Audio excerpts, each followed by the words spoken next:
नमस्कार दोस्तों, अनमोल साहित्य की दुनिया में आपका स्वागत है। आज हम बात करेंगे स्वामी विवेकानंद जी के द्वारा बताए गए सफलता के सोपान के बारे में, जिसमें से विचार शक्ति, प्रार्थना और एकाग्रता, इन तीन विचार शक्ति के बारे में हम बात करेंगे। सबसे पहले विचार शक्ति।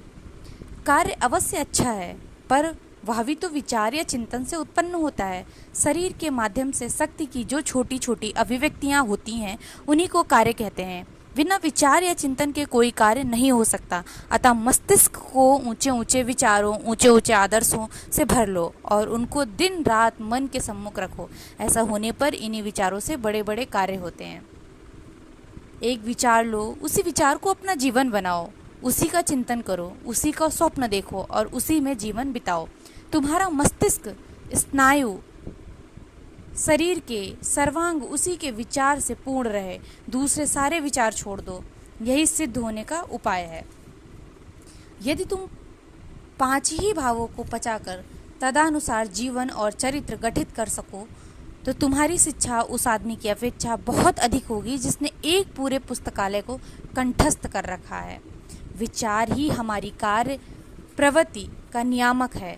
मन को सर्वोच्च विचारों से भर लो। दिन भर यही सब भाव सुनते रहो। मास पर मास इसी का चिंतन करो, मतलब मंथ के मंथ इसी का चिंतन करो। पहले पहल सफलता ना भी मिले पर कोई हानि नहीं। यह असफलता तो बिल्कुल स्वाभाविक है। यह मानव जीवन का सौंदर्य है। इन असफलताओं के बिना जीवन क्या होता है? यदि जीवन में इस सफलता को जय करने की चेष्टा ना रहती तो जीवन धारण करने का कोई प्रयोजन ही ना रह जाता। उसके ना रहने पर जीवन का कवित्व कहाँ रहता? केवल सत्कार करते रहो, सर्वदा पवित्र चिंतन करो। अस्था संस्कार रोकने का बस यही एक उपाय है। याद रखो कि जिस प्रकार तुम्हारे असत विचार और असत कार्य शेरों की तरह तुम पर कूद पड़ने के ताक में हैं, उसी प्रकार तुम्हारे सत विचार और सत कार्य भी हजारों देवताओं की शक्ति लेकर सर्वदा तुम्हारी रक्षा के लिए तैयार हैं। बचपन से ही उनके मस्तिष्क में एक प्रकार विचार प्रविष्टि हो जाए जिनसे उनकी यथार्थ सहायता हो सके, जो उनको सबल बना दे, जिनसे उनका कुछ यथार्थ हित हो। स्थूल दृष्टि से देखने पर कुविचारों को रोग बीजाणु कहा जा सकता है। शरीर अपने पीछे निहित विचार द्वारा निर्मित होता है। हम शुभ और अशुभ विचारों के उत्तराधिकारी हैं। यदि हम अपने को निर्बल बना लें और शुभ विचारों को निमित्त बना लें तो ये हम में प्रवेश करेंगे। पवित्रात्मा व्यक्ति अशुभ विचारों को ग्रहण नहीं कर सकता। अशुभ विचार को पापी जनों के यहाँ सर्वोत्तम आश्रय मिलता है। वे बीजाणुओं जैसे हैं जो उपयुक्त क्षेत्र मिलने पर ही अंकुरित होते और पनपते हैं। स्वामी विवेकानंद कहते हैं, मैं हीन हूँ, मैं दीन हूँ। ऐसा कहते कहते मनुष्य वैसा ही हो जाता है। अब हम बात करते हैं प्रार्थना की। सोई हुई शक्ति प्रार्थना से आसानी से जाग उठती है। अपनी पूजा के समय परमात्मा के पितृ भाव को स्वीकार कर लेने से ही क्या लाभ, जब हम अपने दैनिक जीवन में प्रत्येक मनुष्य को अपना भाई ना मान सकें। प्रार्थना और स्तुति प्रगति के प्रथम साधन है। भगवान के नाम के जप में चमत्कारी शक्ति है। चाह की अनुभूति ही सच्ची प्रार्थना है, शब्द नहीं। परंतु तुम में यह देखने और प्रतीक्षा करने के लिए धैर्य होना चाहिए कि तुम्हारी प्रार्थना का उत्तर मिलता है या नहीं। चित्त की प्रसन्नता, उदास रहना कदापि धर्म नहीं है, चाहे वह और कुछ भले ही हो। प्रफुल्ल चित्त तथा हंसमुख रहने से तुम ईश्वर के अधिक समीप पहुंच जाओगे। किसी भी प्रार्थना की अपेक्षा प्रसन्नता के द्वारा हम ईश्वर के अधिक निकट पहुंच सकते हैं। जननी ही शक्ति का प्रथम विकास स्वरूप है। माँ नाम लेने से ही शक्ति का भाव, सर्वशक्तिमत्ता और दैवीय शक्ति का भाव आ जाता है। उन जगन्न माता के भाव में प्रतिष्ठित होकर हम जो चाहे कर सकते हैं। वे परंतु ही हमारी प्रार्थनाओं का उत्तर देती हैं। क्या प्रार्थना जादू का मंत्र करती है? हाँ, जिसका जप करने से हम भावना और शक्ति से भर जाते हैं। बिना कठिन श्रम किए तुमको चमत्कारी फल प्राप्त नहीं हो सकता। सबको कठिन श्रम करना है, सबको उस असीम शक्ति की गहराइयों में पहुंचना है। गरीब के पीछे, अमीर के पीछे वही असीम शक्ति है। ऐसा नहीं होता है कि एक व्यक्ति को कठोर श्रम और दूसरे व्यक्ति को कुछ शब्दों का जप करके फलों का प्राप्त हो जाए।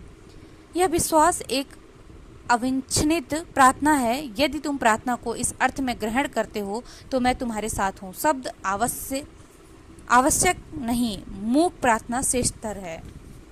अब हम बात करेंगे एकाग्रता की।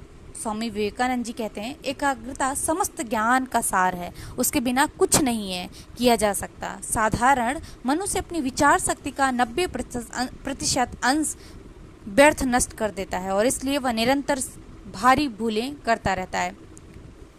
मनुष्य अथवा मन कभी कोई भूल नहीं करता। मन एकाग्र हुआ है यह कैसे जान पाया जाए?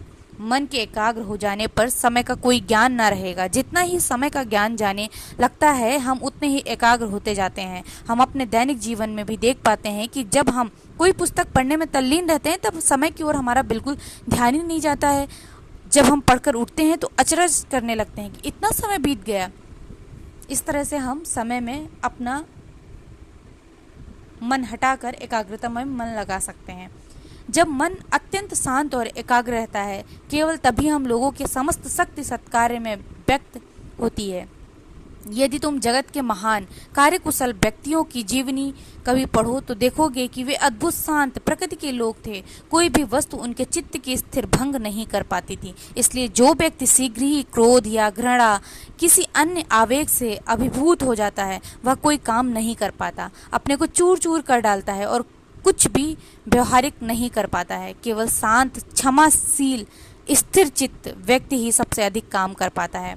मुक्त एक क्षण तो स्वयं अपने मन पर शासन कर नहीं सकते, किसी विषय पर उसे स्थिर नहीं कर सकते और अन्य सबसे हटाकर किसी एक बिंदु पर उसे केंद्रित नहीं कर सकते, फिर भी हम अपने को मुक्त करते कहते हैं। जरा इस पर गौर करो। एकाग्रता एक अर्थ ही है, शक्ति संचय की क्षमता को बढ़ाकर समय को घटा लेना। राजयोग इसी एकाग्रता की शक्ति को प्राप्त करने का विज्ञान है। अर्थ का उपार्जन हो, चाहे भगवत आराधना हो, जिस काम में जितनी अधिक एकाग्रता होगी वह कार्य उतने ही अधिक अच्छे प्रकार से संपन्न होगा। मन जितना ही निर्मल होगा उसे वश में करना उतना ही सरल होगा। यदि तुम उसे वश में रखना चाहो तो मन की निर्मलता पर जोर देना होगा। मन की एकाग्रता बढ़ाने से नैतिक धरातल पर खतरा है। किसी वस्तु पर मन एकाग्र कर लेना या फिर इच्छानुसार उससे हटा लेने में असक्त होना खतरा है। इस अवस्था से बड़ा कष्ट होता है। हमारे प्रायः सभी कलेशों का कारण हम में अनासक्ति के सामर्थ्य का अभाव है। अतः मन की एकाग्रता के सामर्थ्य के विकास के साथ साथ हमें अनासक्ति के सामर्थ्य का विकास अवश्य करना चाहिए।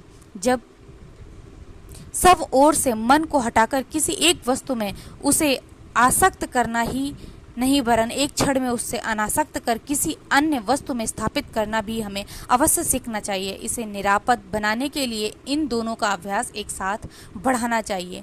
बच्चे में मन की एकाग्रता और अनासक्ति का सामर्थ्य एक साथ विकसित होना चाहिए। नियमित श्वास प्रश्वास के शरीर की दशा संबंधित होती है और तब मन तक पहुंचने में आसानी होती है। उस दिशा में साधारण श्वास क्रिया पर्याप्त है। शरीर स्थूल अंश है और मन सूक्ष्म अंश है। दोनों ही एक दूसरे पर क्रिया प्रतिक्रिया होती रहती है। नियमित व्यवस्थित श्वास प्रश्वास द्वारा पहले स्थूल शरीर को और तब सूक्ष्म शरीर को शासित करने में बस में होता है। जो एकाग्रता में अपेक्षाकृत अधिक समर्थ होता है वह दूसरे से अधिक ज्ञान अर्जित कर लेता है।